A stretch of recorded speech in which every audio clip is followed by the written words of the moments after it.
Good morning बच्चों। आज हम क्लास में पढ़ेंगे एवीज। ये थर्ड क्लास है। जैसे अभी तक हमें पता है कि जो वर्टिब्रेट्स हैं उसमें टेट्रापोड्स जो होते हैं उनकी 4 क्लास है। टेट्रापोड मतलब क्या हुआ, जो ग्नैथोस्टोम्स थे, जो ट्रू जॉज वाले एनिमल्स थे, उनको डिवाइड किया किस में, पाइसेस, फिशेस में और टेट्रापोड्स में। तो जो टेट्रापोड्स हैं उनको फिर मतलब 4 पैरों पे चलने वाले, इनमें कौन से आते हैं, एम्फीबियन, रेप्टाइल्स, ये हमने दोनों पढ़ लिया। अब है बर्ड्स और इसके बाद मैमल्स। तो बर्ड्स में भी हमको जैसा हम अभी है क्लास एविस या बर्ड्स, ठीक है। जो हक्सले साइंटिस्ट थे इनने इनको बर्ड्स को ग्लोरीफाइड रेप्टाइल्स बताया।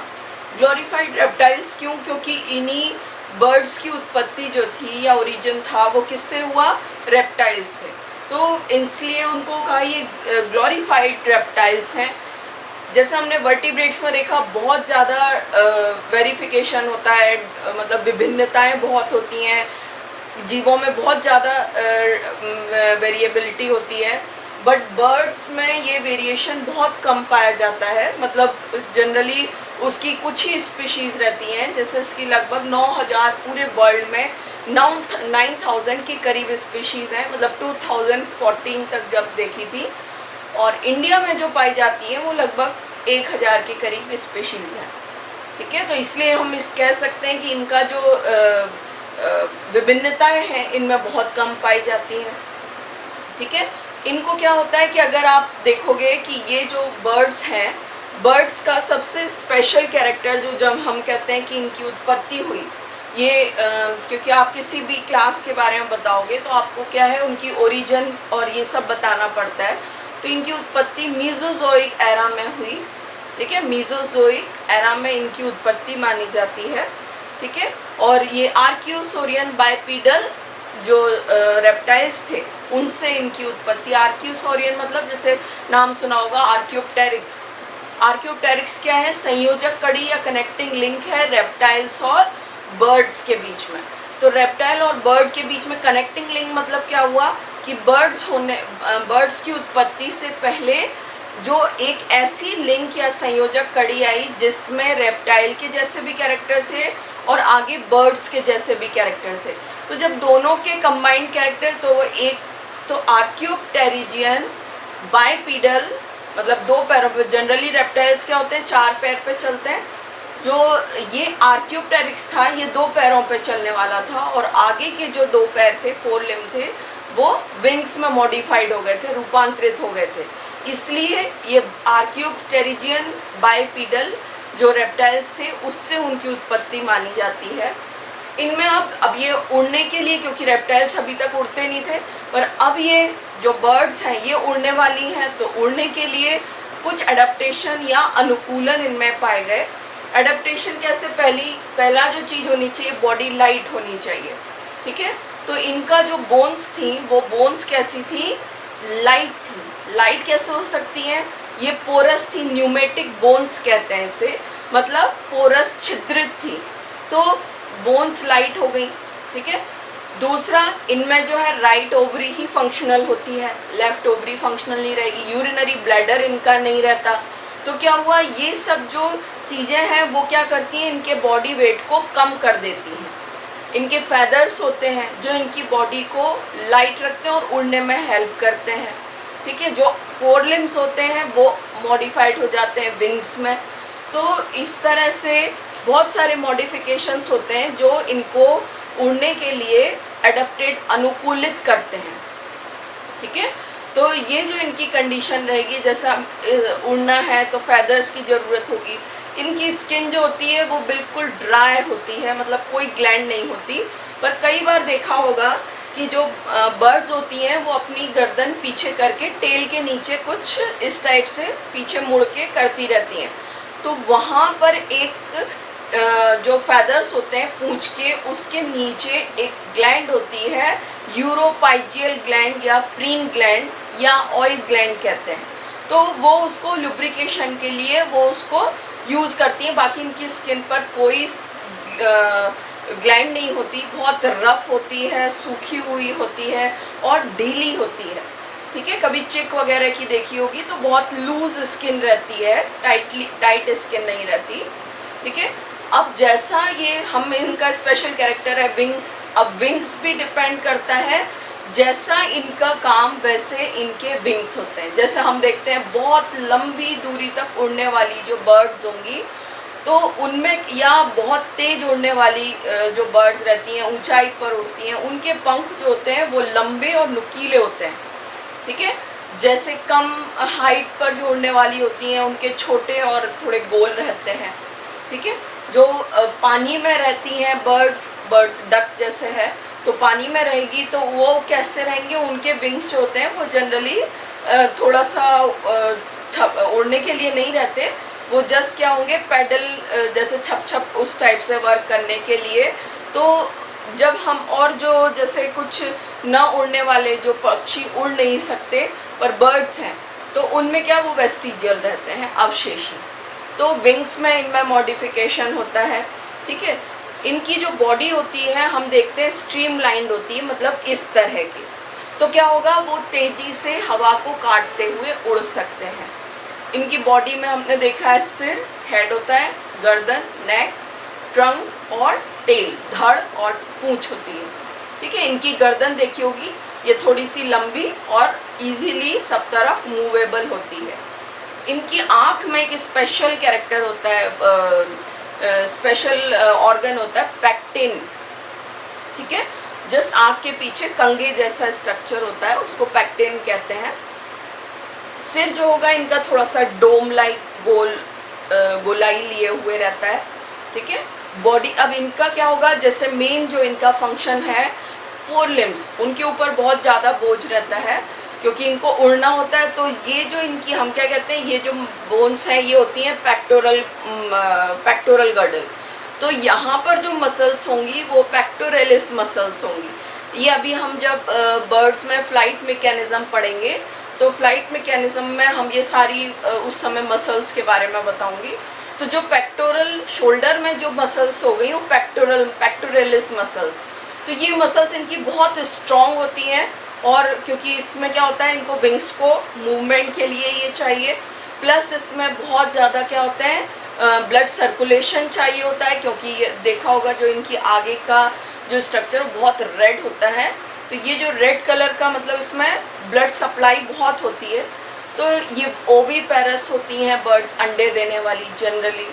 ठीक है, इनमें ये जो रहेंगी ये कैसे रहती हैं, फ्लाइटलेस भी, मतलब उड़ने वाली भी हो सकती हैं, ना उड़ने वाली भी बर्ड्स हो सकती हैं। अभी क्लासिफिकेशन बताएंगे तब उससे पता चलेगा। ठीक है, ये मेल और फीमेल इनमें अलग अलग रहते हैं। ओके, जो एग्स होते हैं उनमें इनमें पेरेंटल केयर पाई जाती है बर्ड्स में। ठीक है, आप जॉ बोन जो इनकी रहेगी वो आगे की ओर होके बीक या चोंच बनाती है जिसमें दांत नहीं होते। ठीक है, फिर जब हम आते हैं इनकी बॉडी के स्ट्रक्चर के बेस पर, तो हम इसमें देखते हैं कि इनका जो स्ट्रक्चर रहेगा वो डिपेंड करता है, ये जो बीक होती है हमने क्या बताया था, टूथलेस होती है। ठीक है, इनकी जो रिब्स रहेगी वो बाइसेफेलस रहती है। बाइसेफेलस मतलब डबल हेड उसमें होता है। ये होते हैं, अगर हम एक्सक्रीटरी सिस्टम देखें तो ये यूरियोटेलिक होते हैं। ठीक है, यूरिनरी ब्लैडर नहीं होता जैसे कि हमने बताया था। ठीक है, लॉन्ग बोन्स इनमें रहेंगी, स्क्लेरोटिक प्लेट्स आँख के चारों ओर, एक जो आँख का जो ओवल खाली जगह जो रहती है उसमें स्क्लेरोटिक प्लेट रहती है। कुछ जैसे फाउल या मुर्गे, स्पेशली कभी नाम जो नॉन वेजिटेरियन है उन लोगों ने नाम सुना होगा विशबोन। ये विशबोन जो होती है ये वाई स्ट्रक्चर की होती है, इस टाइप से। ये विशबोन, वैसे ये विशबोन इसलिए कहते हैं कि किसी के में खाते में अगर निकल आए तो उसकी विश पूरी होती है। इसका वैसे बायोलॉजिकल नेम है फर्क्यूला। ठीक है, ये फर्क्यूला इन बर्ड्स में होती है। ये वाई शेप की क्लेविकल और इंटर क्लेविकल से मिलकर बनती है। ठीक है, तो ये जब अगर प्रैक्टिकल होते हैं तब दिखाएंगे उसमें। इनकी कॉर्डल मतलब टेल, जो टेल की वर्टिब्री हैं, पूरा वर्टिब्रल कॉलम होता है, तो टेल पर जो वर्टिब्री होती हैं वो कहलाती हैं पाइगोस्टाइल। ठीक है, टेल की वर्टिब्री फ्यूज हो जाती हैं, मिल जाती हैं और कहलाती हैं पाइगोस्टाइल। ठीक है, इनका हार्ट 4 चैम्बर्ड हार्ट रहेगा। रीनल पोर्टल सिस्टम जो रहता है वो डेवलप नहीं होता। इनकी आरबीसीज न्यूक्लिएटेड होती हैं। ठीक है, इनका जो क्योंकि उड़ने के लिए इनको क्या चाहिए, इनके जो लंग्स हैं वो बहुत स्ट्रांग होने चाहिए, तो उसके लिए इनके एयर सैक, जो वायु कोश जो कहते हैं, हमारे लंग्स में बहुत सारे एयर पॉकेट्स होते हैं जिसमें एयर फिल होती है, तो इनके जो वो एयर सैक या एयर पॉकेट्स हैं वो साइज़ में बड़े होते हैं। ठीक है, हमने एक और इम्पॉर्टेंट चीज़ होती है, जो बर्ड्स में साउंड निकलता है, मीठा सा साउंड, बहुत तेज आवाज़ निकलती है, तो इनके लैरिंग्स में जो वॉइस बॉक्स है उसमें सिरिंग्स, SYRINX सिरिंग्स इनमें प्रेजेंट रहता है, जिसके कारण मधुर ध्वनि इनकी जो हम तेज आवाज़ सुनते हैं, स्वीट सॉन्ग जो होते हैं, स्वीट साउंड जो होता है वो इससे निकलता है। तो ये स्पेशल कैरेक्टर्स हैं जो इनके बर्ड्स के हैं। पढ़ना और कोई एक्स्ट्रा मिलते हैं तो इसमें लिखना। इसके अलावा जो हम अभी टॉपिक्स पढ़ेंगे उसमें से अगर कुछ चीज़ें रह गई होंगी तो उन टॉपिक से भी इसमें आ जाएंगी। ठीक है, तो इसके बाद हमें पढ़ना है बर्ड्स का क्लासिफिकेशन। तो जैसे हमने रेप्टाइल्स में पढ़ा था कि हमने टेम्पोरल कैविटी, टेम्पोरल के बेस पे हमने उसको रेप्टाइल्स को डिवाइड किया था। बर्ड्स में जो डिवाइड करते हैं वो बर्ड्स में डिवाइड करेंगे सीधा सीधा फ्लाइटलेस बर्ड और फ्लाइट बर्ड, मतलब उड़ने वाली बर्ड्स और न उड़ने वाली बर्ड्स। ठीक है, और ये डिपेंड हो गई, या जो 2 सब क्लासेस, मतलब ये क्या है, एवीज होती है क्लास। ठीक है, बर्ड एवीज या बर्ड्स क्लास है, तो इस क्लास को 2 सब क्लासेस में डिवाइड किया है, एंशियंट बर्ड और मॉडर्न बर्ड। मतलब जो बर्ड पुरानी थी, आज नहीं है, विलुप्त हो गई, एक्सटिंक्ट हो गई, वो हो गई एक्सटिंक्ट बर्ड। ये एंशियंट बर्ड्स आर्कियोनिथीज। ठीक है, पहली सब क्लास बर्ड्स की आर्कियोनिथीज, एंशियंट बर्ड एक्सटिंक्ट हो गई ये यार। ठीक है, और नियोनिथीज को हम कहेंगे मॉडर्न बर्ड्स जो आज हैं। ये जितने भी कैरेक्टर बताए हैं अभी मैंने, ये सब इस नियोनिथीज में लिख सकते हो। तो क्लासिफिकेशन में मैंने नियोनिथीज के बारे में ज़्यादा कैरेक्टर नहीं लिखे हैं, क्योंकि जो एवीज के कैरेक्टर हैं वही आप यहाँ भी लिख सकते हो। तो नियोनिथीज मॉडर्न बर्ड्स, आज की बर्ड। तो आर्कियोनिथीज जो रहती हैं, इसको आप किसके बेस पर इसके कैरेक्टर लिख सकते हो, आर्कियोप्टेरिक्स के बेस पर, क्योंकि इसमें क्या होता है, एक ही ऑर्डर आता है, इस सब क्लास में एक ही ऑर्डर है, आर्कियोप्टेरिजिफॉर्मिस। ठीक है, आर्कियोप्टेरिजिफॉर्मिस, और इसका एग्जाम्पल है आर्कियोप्टेरिक्स लिथोग्राफिका। ठीक है, आर्कियोप्टेरिक्स लिथोग्राफिका ये एक ही इसका एग्जाम्पल है। तो आर्कियोप्टेरिक्स जैसे इसमें अभी हम ये भी पढ़ना है हमें, तो ये कहाँ से होंगे आर्कियोप्टेरिक्स, ये ध्यान रखना, जब जो डायनासोर्स थे उसके जस्ट उसी एज में एंड होते होते, तो इनकी जो उत्पत्ति थी ये कब हुई थी, अपर जुरासिक, मतलब जुरासिक पीरियड में इनकी उत्पत्ति हुई थी, या हम डायनासोर का जो पीरियड कहते हैं। ठीक है, उस समय उत्पत्ति हुई, बाद में ये 155 मिलियन ईयर्स एगो ये डिसअपियर हो गए, एक्सटिंक्ट हो गए। ठीक है, इनकी क्या थी, ये क्योंकि एंशिएंट बर्ड हैं, रेप्टाइल्स से निकले हुए हैं, तो इनमें उड़ने की थोड़ी सी कैपेबिलिटी थी, ये ज़्यादा नहीं उड़ पाते थे, क्योंकि अभी उड़ने की कैपेबिलिटी आनी शुरू हुई है, तो ये इनमें कैपेबिलिटी कम थी। ठीक है, इनकी जो वर्टिब्री थी, टेल थी, वो बहुत लंबी थी। जैसे जनरली बर्ड में टेल छोटी होती है, इनकी टेल जो पुरानी बर्ड्स हैं, एंशिएंट बर्ड्स हैं जो एक्सटिंक्ट हो गई, उनकी टेल लंबी और लगभग 30 वर्टिब्री होती है, उसमें कॉर्डल वर्टिब्री होती हैं। ठीक है, इनके आगे जो 4 लिम्स होते हैं, विंग्स होते हैं, उसमें भी अनफ्यूज्ड जो ये टोज होते हैं, फिंगर्स थी। ठीक है, एक अपोजिबल हेलक्स इस टाइप का अंगूठा था। इनके स्टर्नम जो थी, अब एक और स्पेशल कैरेक्टर इन बर्ड्स का कि उनका हम देखते हैं, जो नीचे का पोर्शन होता है वो इस टाइप का नाव के आकार का होता है। तो ये स्टर्नम मतलब जो हमारा आगे का साइड में जो ये पोर्शन है जहाँ पर रिब्स आके मिलती हैं, तो ये स्टर्नम जो होता है फ्लैट नहीं होके कील्ड होता है, नुकीला। ठीक है, तो इन एंशिएंट बर्ड में इस टाइप का स्टर्नम नहीं था, वो मॉडर्न बर्ड्स में था। तो कील्ड स्टर्नम होने से क्या होगा, हवा को काटना इजी हो जाता है। ठीक है, स्टर्नम विदाउट कील्स था। कार्पल्स, मेटाकार्पल्स मतलब हाथ की और उंगलियां, पैरों की उंगलियां ये प्रेजेंट थी।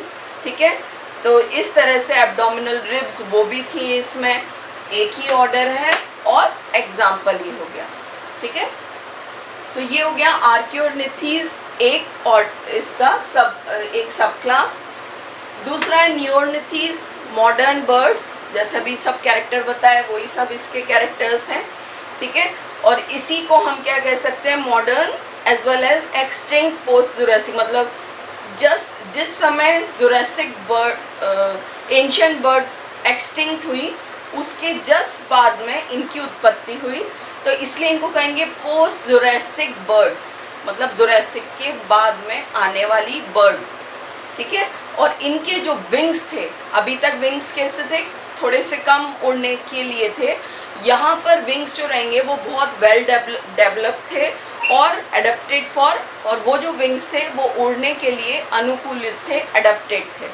ठीक है, इनकी जो टीथ जो थे इनमें वो नहीं थे, कुछ फॉसिल को छोड़कर। ठीक है, अदर कैरेक्टर्स, अब जैसे इसको ये सब क्लास है, इसको 4 सुपर ऑर्डर में डिवाइड किया हुआ है। ओडोंटोग्नेथी, पेरियोग्नेथी या रेटिटी, फ्लाइटलेस बर्ड्स। ठीक है, नियोग्नेथी या कैरिनेटी, इम्पिनी, ये जो 4 हो गई, ये इनके क्या है, सुपर ऑर्डर्स। ठीक है, तो पहला जो है ओडोंटोग्नेथी, ओडोंटोग्नेथी मतलब क्या हुआ, ये एक्सटिंक्ट, इस ऑर्डर में जो भी है बर्ड्स आई वो आज विलुप्त हैं। ये टीथ वाले थे और अपर क्रिटेशियस टाइम में ये प्रेजेंट थे। पेलियोग्नेथी, जैसे अभी हम जो डिफरेंस पढ़ेंगे फ्लाइटलेस बर्ड और फ्लाइट बर्ड में, तो ये क्या होंगे, रेटिटी और कैरिनेटी, इनका डिफरेंस भी आप लोगों को पढ़ना है। रेटिटी और कैरिनेटी, रेटिटी ध्यान रखना फ्लाइटलेस बर्ड को कहते हैं, और कैरिनेटी जो ग्रुप होता है वो फ्लाइट बर्ड का होता है। तो इन दोनों में डिफरेंस पढ़ेंगे। इन्हीं को, रेटिटी को हम कहते हैं पेलियोग्नेथी। ठीक है, फ्लाइटलेस बर्ड उड़ नहीं सकते, जब उड़ नहीं सकते तो इनके पैर क्या होते हैं, वो स्ट्रॉन्ग होते हैं दौड़ने के लिए, और इनमें टीथ नहीं होती, ये एंशिएंट मतलब इस टाइप के जॉज वाले बर्ड्स होती हैं। ठीक है, इनको क्या है, अब आप आते हो नियोग्नेथी, इनके हमने कैरेक्टर्स और वो डिफ्रेंसिएशन में हम पढ़ ही लेंगे। नियोग्नेथी जो है ये कैरिनेटी जो उड़ने वाली बर्ड्स हैं, इनको 2 ग्रुप में डिवाइड किया हुआ है। उड़ने वाली बर्ड्स या तो पेड़ पर रहती हैं या ज़मीन पर रहती हैं। तो जो पेड़ पर रहती हैं वो आर्बोरियल बर्ड्स, और जो स्थल पर रहती हैं वो टेरेस्ट्रियल बर्ड। तो इनके 2 ग्रुप हो गए उड़ने वाली बर्ड्स के, आर्बोरियल और टेरेस्ट्रियल। ठीक है, तो ये आ जाते हैं इसमें। और लास्ट जो है इम्पिनी, इम्पिनी में आती हैं, ये जो है इम्पिनी, इसमें आते हैं मॉडर्न एक्वेटिक फ्लाइटलेस बर्ड, मतलब पानी में रहने वाली, न उड़ पाने वाली, जैसे एग्जाम्पल इसका पेंगुइन। ठीक है, तो ये क्लासिफिकेशन हो गया। तो आपको क्लासिफिकेशन लर्न करना है, इसका ज़्यादा हार्ड भी नहीं है, कैरेक्टर्स हो गए और इसके बारे में इसलिए इसके कैरेक्टर्स पढ़ना, क्लासिफिकेशन पढ़ना। रेटिटी और कैरिनेटी, इनका जो डिफरेंस है वो नेक्स्ट क्लास में मैं बताऊंगी।